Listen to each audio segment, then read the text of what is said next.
Healthcare and senior care is fraught with problems and challenges, but we're also seeing some amazing new clinical treatments and resources. This show will help illuminate and uncover the good, bad, the ugly in order to equip patients, families, and other healthcare providers. Welcome to Senior Care Confidential. Hello, Brian. Hey, Joe. Good to see you today. Yeah, you as well. We have a great show in store today. We are talking about memory care. Memory care is community for the client with dementia. And our topic today is don't judge a book by its cover. What is happening in memory units today, and how can we protect our loved ones? So we have an awesome guest today, Chris Hinger.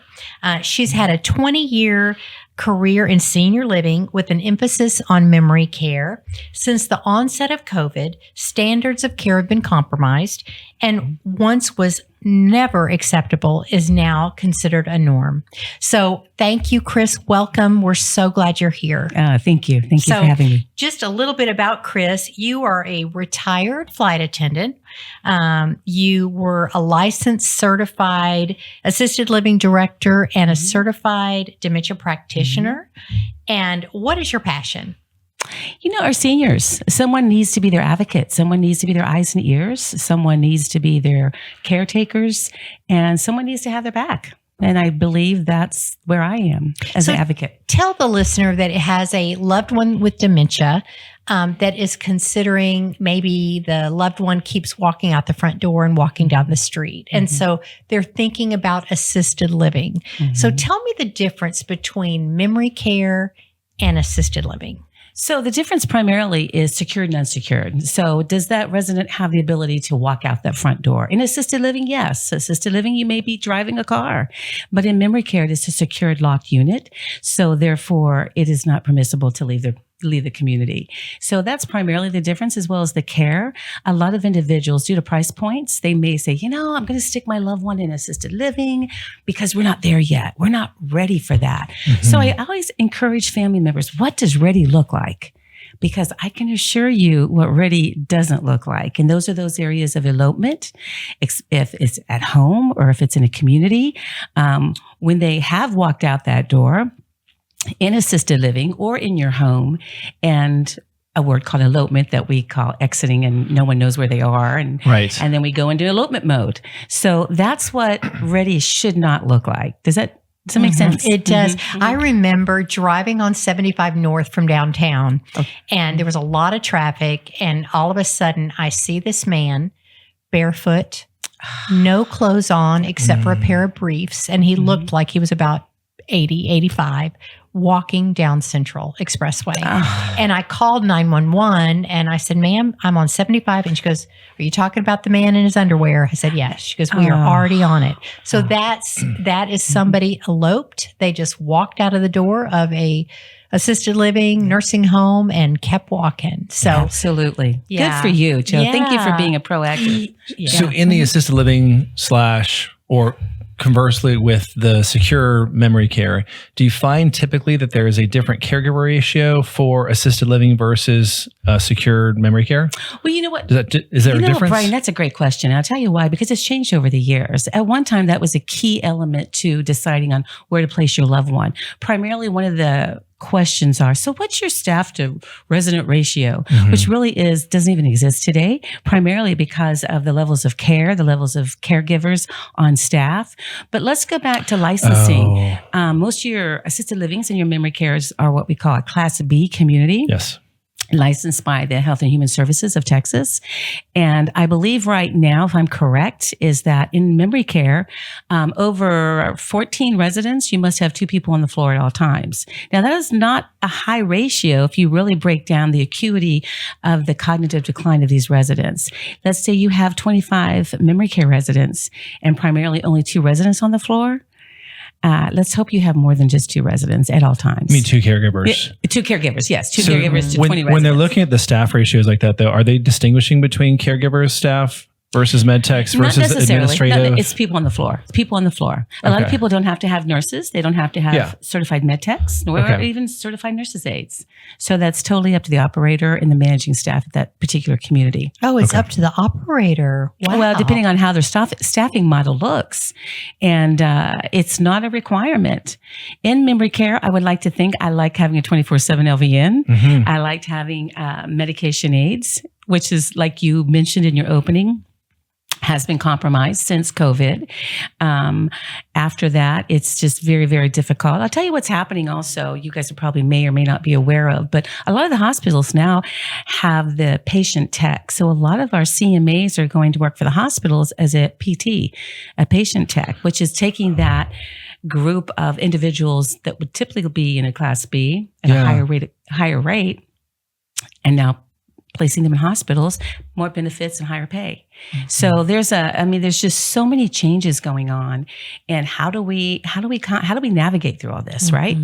So how did you as an operator navigate the challenging environment with caregivers, revolving door, or just moving on to better paying jobs at the hospital? How do you navigate So, that? Brian, I think first and foremost, I think people are inherently good, and Yeah. people in senior living it's a passion. Thank you. It's Yep. a passion. I genuinely think that, Yep. and I've witnessed that. So I know that I was very blessed. When I opened my last building, I was there for 5.5 years as executive director.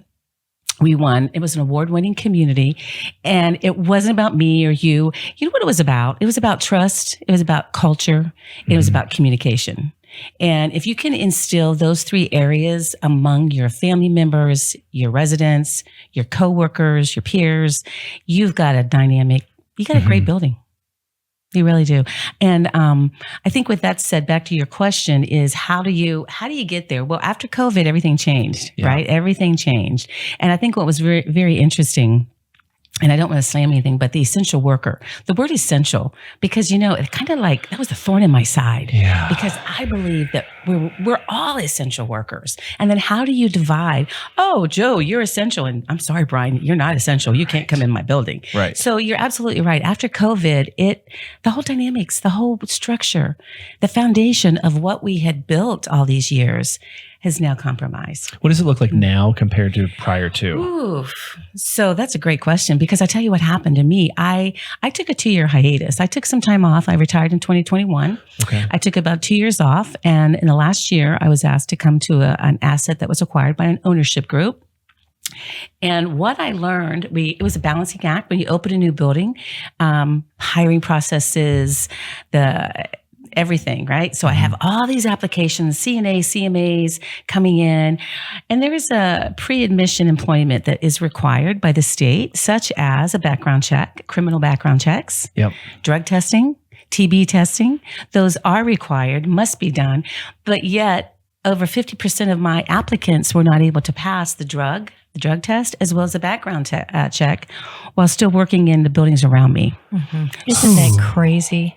So actually, I shared that with you, Joe. I think, You and I said, did. Joe, this isn't what I'm accustomed to, because I'm looking at these applicants and I'm reading them. I'm like, well, how are you working across the street and yet you wish to work here part time? And it was interesting because the mindset is like, well, my criminal background check might be, it was just $500 or it was just $1,000. So that was truly the mindset. That's not really a crime to a lot of people, especially in memory care. It's still a crime in my book. I have $1 too much. Theft on their criminal background checks. It comes up, yeah. Brian. Yeah. And I'm like, and they're like, well, it was just $500. Well, So- and I want to share this. When I had my home care agency, I got a call that I was out with a patient, and we said, Joe, Mary Poppins just walked in the door. And I said, there's got to be something wrong. There's no way she's Mary Poppins. Oh, she is Mary Poppins. You will not believe this woman, her experience and her demeanor, her appearance. And anyway, so do the background check on Mary Poppins, and she had a 4-page background check with, crime after crime after arrest after arrest. So, and I think a lot of people, they're so busy, they don't want to take the time. Right. Maybe they're HR, they don't have HR, and they're juggling 3 different positions in a community, and they just fib it, You know, Yeah, it's especially in memory care, you must adhere to policies. It's so substandard right now, and I don't think anything should be compromised. No standards should be ever compromised in healthcare in general. But when you are constantly, you've got the operating costs versus your net operating income, the bottom line cost, and then you're in the middle trying to juggle all these areas. There are things going to get cut. And I think testing and pre-admission and pre-employment are the areas that are being compromised. So desperate. They need somebody to fill. Yep. It's Thursday. They need people for Saturday. Yeah. You know, and my feeling is if you can't staff it, then you step in there. You know, with home care, if somebody called in sick, one of the administrative team, if we didn't have somebody to fill a shift, we would all fill in. That was part of our, you know, the requirement. You know, sometimes you got to work on a Saturday. Sometimes all hands on deck. Yes, absolutely. So I want to share visiting a memory unit a few years ago, and it was right at the end of COVID, but Dallas had a horrible chance of an ice storm. And so I was helping this little hospice, just doing some admissions and just doing a little bit. But I was sent to make sure our patient in a memory unit in Plano, Texas, the patient was equipped, made sure he had medicine he needed. He had his equipment. He had a backup tank for oxygen. So he had dementia, but he also had some breathing difficulty. So I get to the community at 6:15 p.m. It's my last stop, and they would not let me in. They said, "I'm sorry, it's after hours. You can't come in." And I said, "Well, I'm sorry, but this patient's on hospice. This is emergency preparedness, which we are all supposed to do. And I just want to make sure his oxygen's working and he's got a backup tank in case the electricity goes off." Well, let me go talk to the manager. 15 minutes later, I come back. And while I'm in the lobby waiting, there's a son of a patient. And he goes, this is just normal.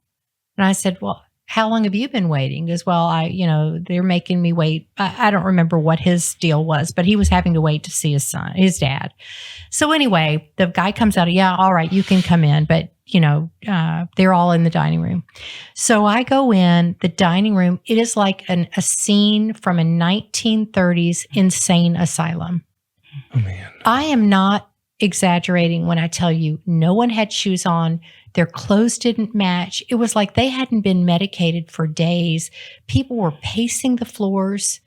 It was the most terrifying thing I've ever seen. And these people are paying $5,000 a month. Or more now. Or more now. Yeah. I know. Yeah. And I cannot imagine. And if it were me, and I went to my supervisor about it, and they're like, you can't really make waves, and they're doing the best they can, they're staffing, whatever. But families need to know. I mean, what is a must-have in memory care for the family to protect their loved one? That's a great question. And during the paperwork, if you're doing your resident agreement per requirement, you should have a state form, and you should be signing the state form that I am letting you know that by law, you're allowed to have a camera. So you can have a camera in the room, which is more prevalent today than it was 5 years ago, which is a good thing. It's a great thing. I encourage every family member in memory care or even in assisted living.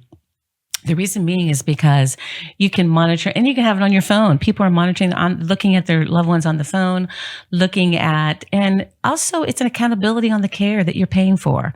So with that dual role of the families, and they are getting a lot more savvy with that as well. I do think a camera, and you have to sign on your paperwork. Hey, Joe. Hey, Brian. You're signing, and it's auditable. I mean, they can audit the files to make sure that you signed it and I gave it to you to sign. So certainly it is permissible to have a camera in your room, in your residence room. And it's interesting. What about that one, like that guy?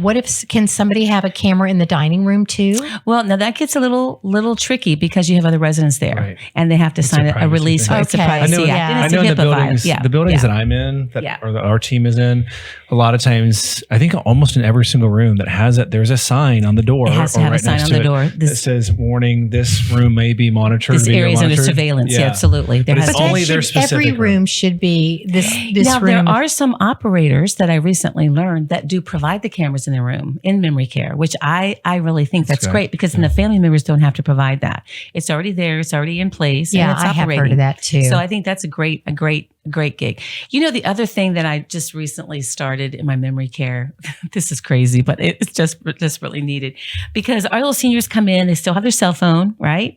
And that cell phone is their lifeline to the world, which is to us as well.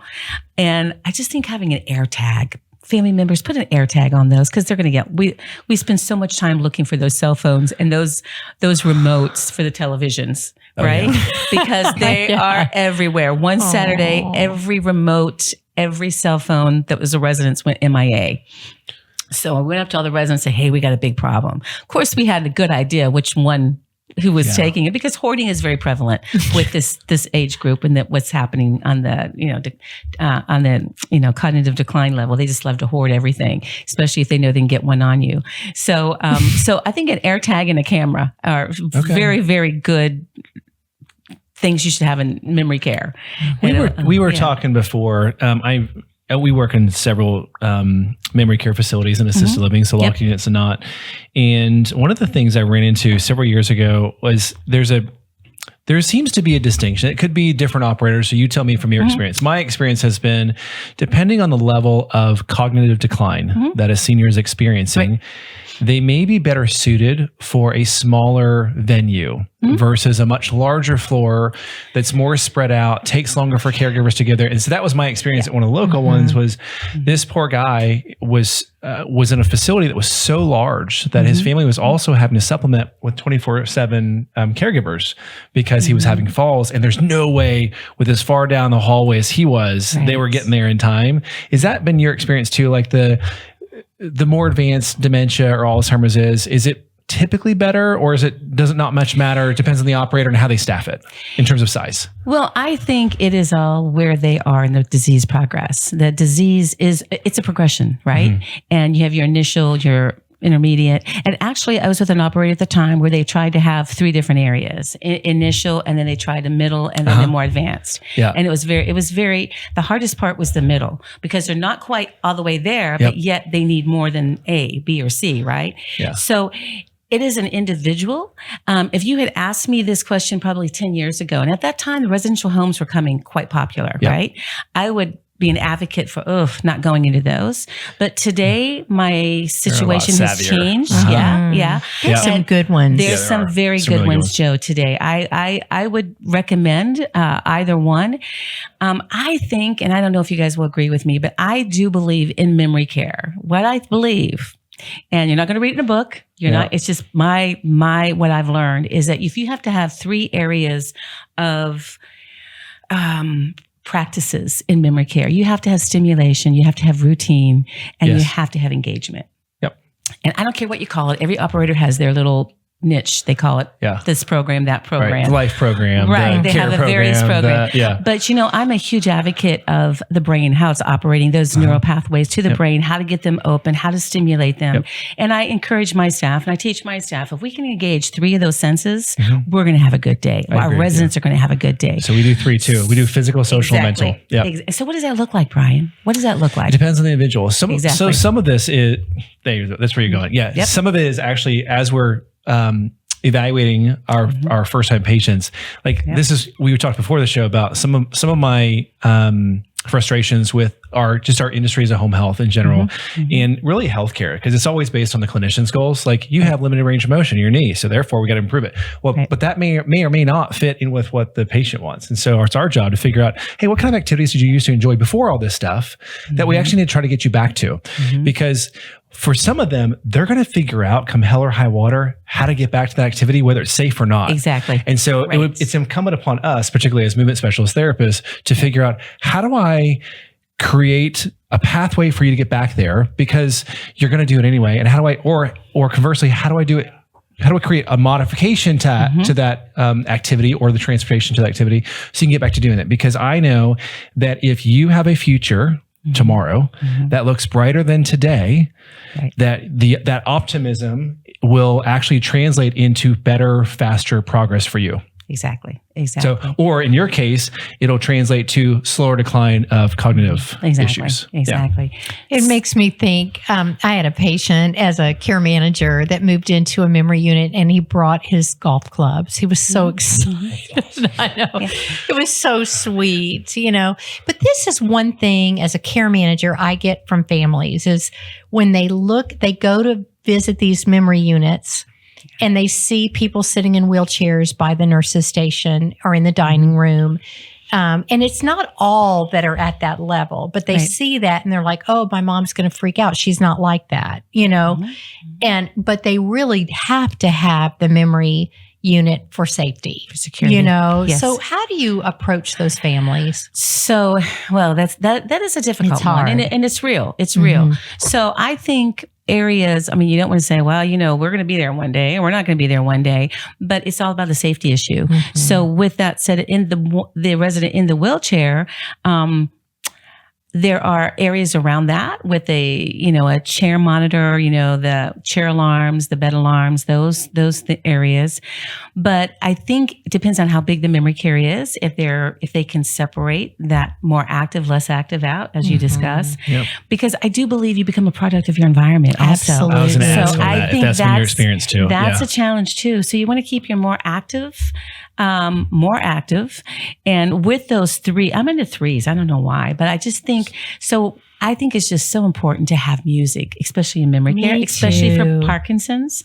There's many studies that show that how it just magically takes over, especially if it's classical. So I've had some wonderful opportunities with progress in our memory care residents, just as they're walking through the building, hearing classical music, no words, just classical. And then all of a sudden they may start to play the piano that they played in church they hadn't done it in 25 years. Yeah. So I believe it's opening those neural pathways that haven't been opened because they haven't been exposed to that. Correct. So that's why I think that you do become that product of your environment, either it be in the wheelchair, but if we can do a better job, but we all know, we all may not know, but I think that it is the basis for the staffing, how engaged, how hands-on, how, queuing, redirection. Yep.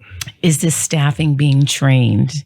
And I think if we do a better job training, we're going to have so much, it's going to be a win-win for everybody. Well, Chris, that's what I loved seeing you, because you were watching when I came with the resident that was moving into your past community, your eyes were not only looking at me, but they were also watching out of the side of your head, what was going on. And I was so impressed by that. Oh, thank you. But one thing you did share with me with this particular client was, Joe, if I can utilize hospice for additional care for your loved one, I would like to do that. And I was all for it. I thought it was wonderful. So why do you feel hospice is a benefit in memory care?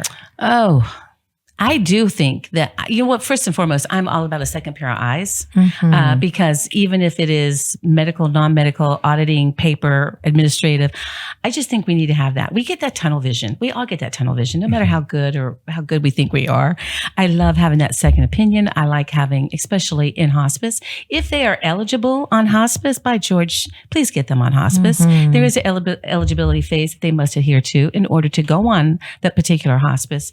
But in that particular case, we would not have been able to accept that resident because she had a catheter.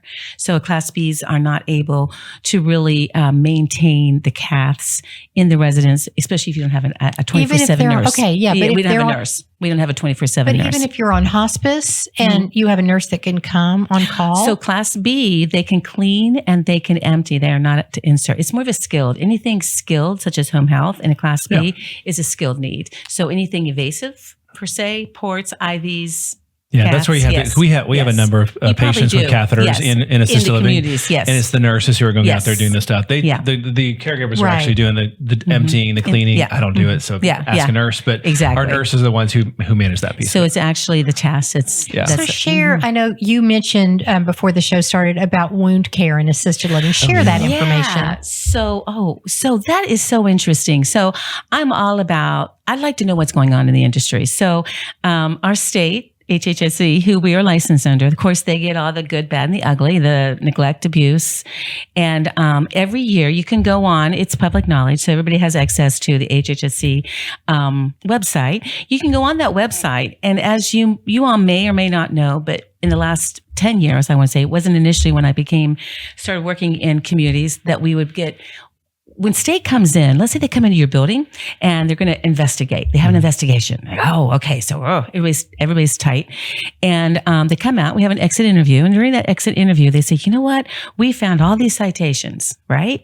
So then you have a plan of correction. You can correct those areas of concern. And you have so much time to correct those, right?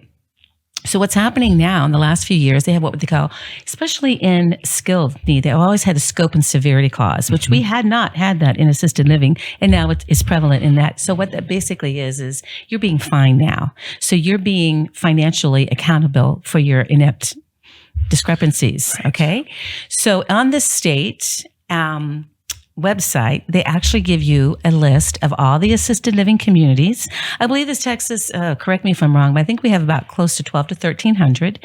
And North Texas, which we are located in, has primarily the most in the state of Texas, just because of our demographics, I believe. We're huge. No, very much so. Yeah. But you can go on and you can see what communities, and we're in Region 3, have been cited and how much they've been cited for. And I think, as we spoke previously, I think that has to do a lot with the decline, because really, if you're just slapped a fine, are you really going to correct the issue? Mm-hmm. Right? Yep. So that's a concern of mine. But so you can find this stuff on HHSC's website. Yes, yeah, I'm gonna get you all a copy. Okay. You initially opened this session with "Don't judge a book by the cover," right? Mm-hmm. So what was alarming to me is I looked at 2023. It'll tell you also the number one issues, and it was wound care in the communities. Wow. Those wound cares that go uncared for or improperly cared for, I should say, has been one of the number one death issues, and getting down to the bone, and you know how bad those can get. Yeah. So that was number one. And the other ones were some of the bells and whistle buildings, the one that are just beautiful, had very high citations and fines. And I won't mention them, of course, but I'm just saying I was very surprised at some of them, because we do. I mean, we live in a world where outside is everything, right? Is an illusion. But some of these buildings, I was very surprised at the fines that they had gotten. It doesn't tell you what they're fined for, but it just tells you the amount that they were fined in 2023. Gotcha. Wow. Fascinating. Your information has been awesome. So thank you. So one thing, as an advocate for staff, because they're doing the best they can. They are. They're not making a lot of money.